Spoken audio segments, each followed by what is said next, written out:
मंडी धान उठु नथिबारु राजरास्ता को ओह्लाइले कलाहांडिया चाषी। नर्ला ब्लॉक विभिन्न अंचल मंडी रे खोला आकाश तले पड़ी रही हजार हजार क्विंटाल धान भिजी गजा हवा बसिलानी। चाषी माने मासे ହେଲା मंडी रे धान पकाइथिबा बेले ए अदिनिया वर्षा काल साजिछि।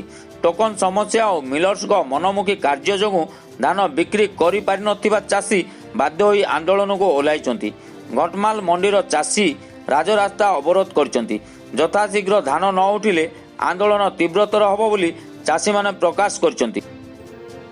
इने तो नवीन सरकार दायी अच्छे से जेहेतु आज देखन आमर जेन पड़ोसी राज्य अच्छे छत्तीसगढ़ आज धर्मगढ़ साइड सब धान से आड़े जाऊे आर इने सेने चाषी माने धान जेतकी बिकुचन ताठू इनो धान भी नहीं करी आर 500-600 टंकार बेसी बिक्री होचे किंतु इने चाषी माने एतकी हैरान होचन आज सब मंडी बंद अच्छे मझी टोकन रे काना भूल भाल हैला एंता हैला संता हैला एटा ठक कथा सबु बेले जतकी टोकन रे आसला पैसा ए धान रो जतकी तांकर टोकन जतकी जे बिक्री करबार कथा आसला सब इटा भी आसला किंतु इमाने जानी कर सेटा बंद कले बंद करी करी माने गफलती करूछन।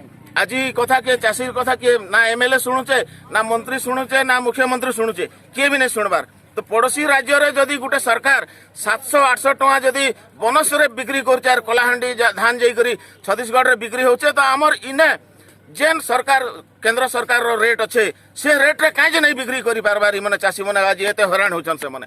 तो इति का जे ई शासन दायी नवीन सरकार दायी अन्य के दायी नहीं से आ नवीन सरकार दायी आ तार ऑफिसर माने जेन माने अवहेला करछन सेति का ऑफिसर माने हमें काहे दायी करमा जे हेड अच्छे शासन करूचे मुख्यमंत्री से एक दायी और इने जेन आज जेन एमएलए हेचन ई माने भी दायी ई माने जेहेतु से शासन रे अछन और तांकर से दायित्व जे चाषी आज राजरास्ता काहे जे उलौचे इमनकर अवहेला दुर्बलता जो चाषी आज रास्ता रे ठिया करछे। गुटे लोग वोट नहीं कर जीवा काना घरे सुइबा के वोट देबा के लोग आज पब्लिक रो एतकी असुविधाटा सेति का जे एमएलए और हमर ई जेन ओडिशा सरकार दायी।